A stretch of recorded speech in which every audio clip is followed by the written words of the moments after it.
Saudara, terima kasih Anda masih bersama kami dalam Kalimantan Utara hari ini. Saudara, warga perbatasan kembali mengeluhkan kondisi jalan di wilayah perbatasan yang berlumpur dan sulit dilalui. Terkait hal itu, pemerintah pusat akan menganggarkan anggaran 100 miliar rupiah untuk penanganan jalan tersebut. Kondisi jalan berlumpur di wilayah perbatasan kembali dikeluhkan warga Krayan.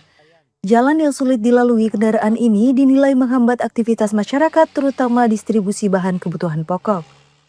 Menanggapi keluhan tersebut, Dinas Pekerjaan Umum, Penataan Ruang dan Perumahan Rakyat atau DPUPR Perkim Kalimantan Utara memastikan penanganan jalan akan dilakukan menggunakan anggaran dari APBN.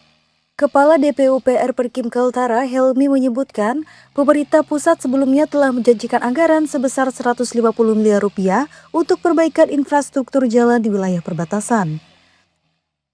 Dari total anggaran tersebut, 50 miliar rupiah telah digunakan untuk perbaikan jalan di Krayan.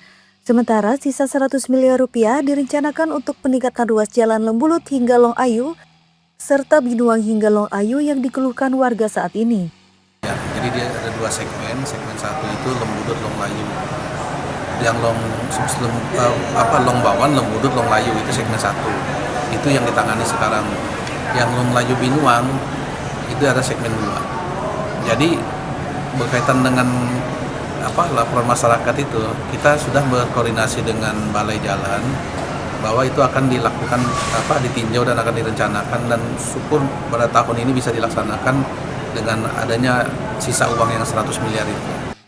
Pemerintah daerah berharap anggaran tersebut dapat segera terrealisasi tahun ini agar perbaikan jalan terutama pada titik-titik rusak parah bisa segera dilakukan, sehingga dapat menunjang aktivitas ekonomi dan distribusi sembako masyarakat setempat. Muhammad Aras dari Bulungan melaporkan.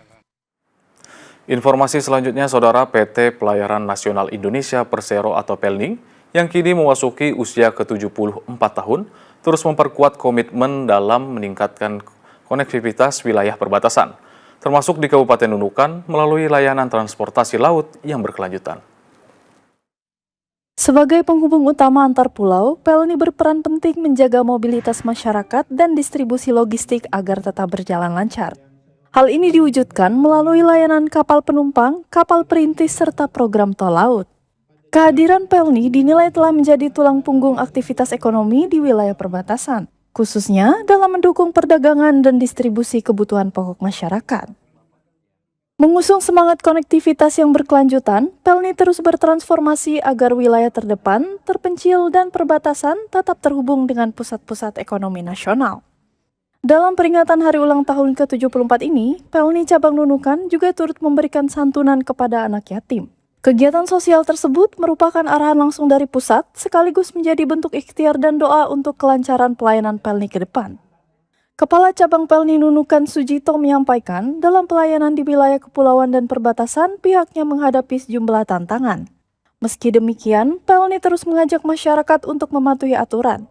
Untuk meningkatkan pelayanan, PELNI juga terus berinovasi, diantaranya melalui transformasi digital aplikasi PELNI Mobile dan e-boarding, hingga peningkatan kenyamanan akomodasi. Kami di Nunukan terdapat 2 kapal penumpang, Lambelu dan Bukit Seguntang.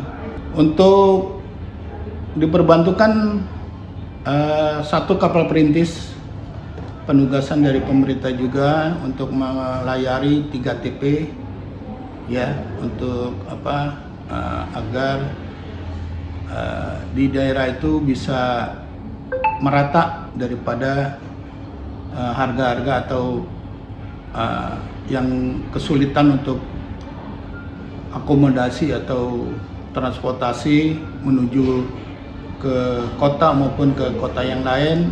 Ditambah lagi dengan kapal tol laut Sabuk Nusantara 5 yang sekarang beroperasi, melaksanakan daripada kegiatan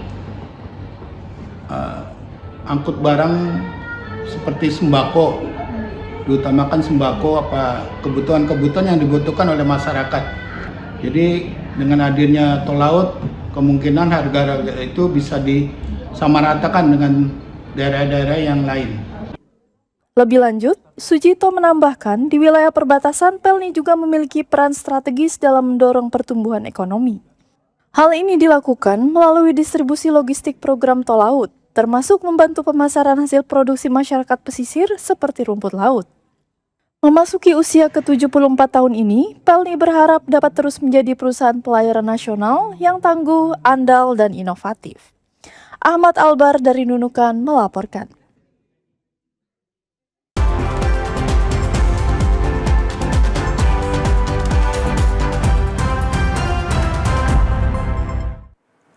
Saudara, bagi Anda yang ingin beraktivitas pada esok hari, berikut kami hadirkan informasi perakiraan cuaca dari BMKG selengkapnya dalam info publik.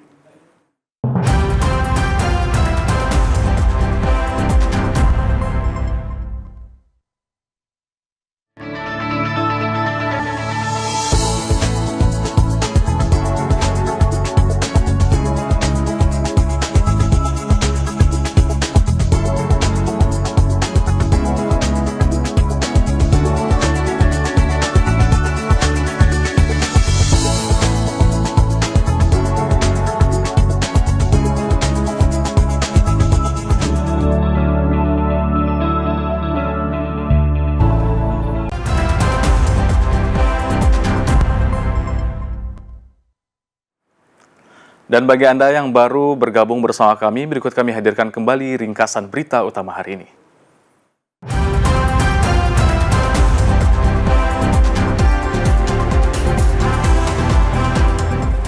Menjelang Hari Raya Idul Adha 2026, Badan Karantina Indonesia memperketat pengawasan lalu lintas hewan kurban.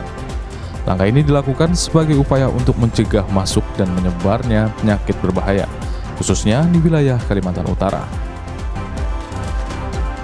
Sebanyak 5.000 nelayan di Kabupaten Bulungan akan mendapatkan bantuan premi asuransi dari pemerintah pusat.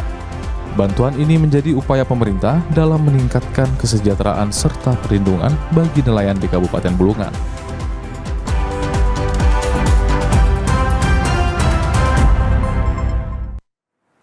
Saudara, ringkasan berita utama tadi sekaligus menjadi akhir dari kebersamaan kita pada hari ini. Saksikan kembali Kalimantan Utara hari ini setiap hari pukul 16.30 waktu Indonesia Tengah di kanal 30 digital atau di live streaming Instagram dan YouTube TVRI Kalimantan Utara. Akhir kata, saya Jeremy beserta tim kerja yang bertugas mengucapkan terima kasih atas kebersamaan Anda. Selamat sore, salam damai Benuanta, Kaltara di hati, dan sampai jumpa.